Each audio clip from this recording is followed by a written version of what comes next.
சர்வதேச விண்வெளி ஆய்வு நிலையத்திலிருந்து சுபன்ஷு சுக்லா பூமிக்கு புறப்படும் அந்த காட்சிகளையும் தற்போது பார்த்து வருகிறோம். சர்வதேச விண்வெளி ஆய்வு நிலையத்தில் இருந்து சுபன்ஷு சுக்லா பூமிக்கு புறப்படுகிறார். அது குறித்த ஒரு அண்மை செய்தியை தற்போது பார்த்து வருகிறோம்.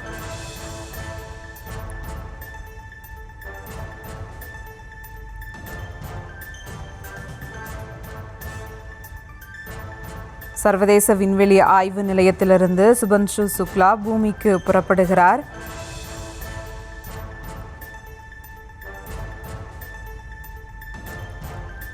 பூமிக்கு திரும்புவதற்காக சுபன்ஷு சுக்லா உள்ளிட்ட குழுவினர் டிராகன் விண்கலத்திற்குள் சென்றிருக்கின்றனர். அந்த காட்சிகளையும் தற்போது பார்த்து வருகிறோம்.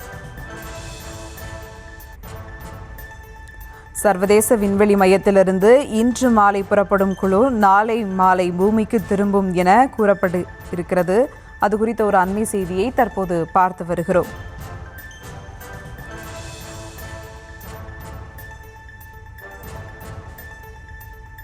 ஆக்சியம் 4 திட்டத்தில் சர்வதேச விண்வெளி மையம் சென்ற சுபன்ஷு சுக்லா உள்ளிட்ட 4 பேர் கொண்ட குழு நாளை பூமி திரும்புகிறது.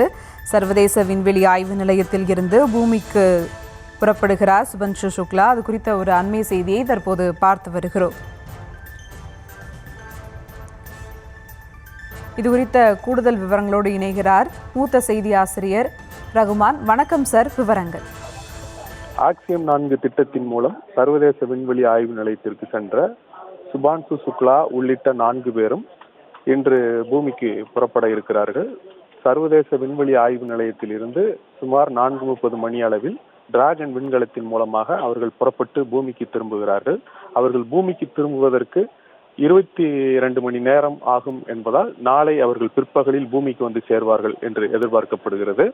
இந்த ஆக்சியம் 4 திட்டம் என்பது ஒரு தனியார் திட்டமாகும். ஆக்சியம் என்கிற நிறுவனத்தின் மூலம் இந்த திட்டம் செயல்படுத்தப்பட்டது. இந்த திட்டத்தில் 4 வீரர்கள் சர்வதேச விண்வெளி ஆய்வு நிலையத்திற்கு அனுப்பப்பட்டார்கள். அதில் ஒருவர் சுபான்ஷு சுக்லா. இந்தியா சுமார் 550 கோடி ரூபாய் ஆக்சியம் நிறுவனத்திற்கு கொடுத்து சுபான்ஷு சுக்லாவை சர்வதேச விண்வெளி ஆய்வு நிலையத்திற்கு அனுப்பி வைத்திருக்கிறது.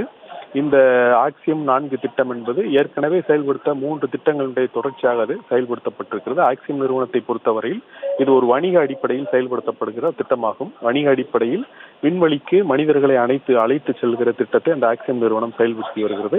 அதே நேரத்தில் சுபான்ஷு சுக்லா விண்வெளி ஆய்வு நிலையத்திற்கு அனுப்பப்பட்டதனுடைய நோக்கம் இந்தியா அடுத்தடுத்து விண்வெளி திட்டங்களை செயல்படுத்த இருக்கின்ற காரணத்தினால் அதில் அனுபவம் வாய்ந்த வீரர் ஒருவர் இருக்க வேண்டும் என்கிற அடிப்படையில் அவர் ஆக்சியம் திட்டத்தின் மூலமாக சர்வதேச விண்வெளி ஆய்வு நிலையத்திற்கு அனுப்பப்பட்டார். கடந்த ஜூன் 25ஆம் தேதி ஃபால்கன் 9 ராக்கெட் மூலமாக அமெரிக்காவினுடைய புளோரிடாவில் இருந்து அவர் டிராகன் விண்கலம் மூலமாக சர்வதேச விண்வெளி ஆய்வு நிலையத்திற்கு சென்று சேர்ந்தார். கிட்டத்தட்ட 18 நாட்கள் அவர் சர்வதேச விண்வெளி ஆய்வு நிலையத்திலிருந்து தங்கி இருந்து அவர் ஆய்வுகளை மேற்கொண்டிருக்கிறார். அந்த பயண திட்டம் வெற்றிகரமாக முடிந்து அவர் சர்வதேச விண்வெளி ஆய்வு நிலையத்திலிருந்து புறப்படுகிறார். 4:30 மணி அளவில் அவர்களுடைய டிராகன் விண்கலமானது சர்வதேச விண்வெளி ஆய்வு நிலையத்திலிருந்து பிரிந்து பூமியை நோக்கி திரும்பும். இந்த பூமியை நோக்கி திரும்புகிற பயணம் என்பது சுமார் 22 மணி நேரங்கள் எடுத்துக்கொள்ளும் என்பதால் நாளை பிற்பகலில் அவர்கள் வெற்றிகரமாக பூமிக்கு வந்து சேருவார்கள் என்று எதிர்பார்க்கப்படுகிறது.